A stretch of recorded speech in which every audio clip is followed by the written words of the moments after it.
Good job, Mr. Moore. Now there are a total of 40 toucan species in the world, and one thing they have in common is their large and beautiful bill.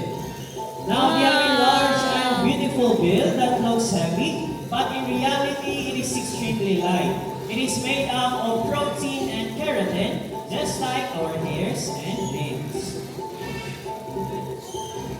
Now, due to their vibrant colors and unique appearances, Tugatugans became the iconic symbol of the tropical rainforest.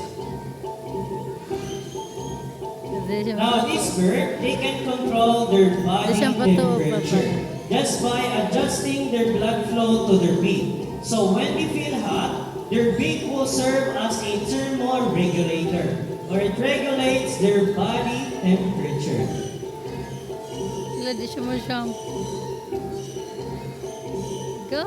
Okay, Mr. Moore, can you go back to Mr. James? Ah. Good job, buddy. So round of applause to our most handsome, name, Mr. Moore.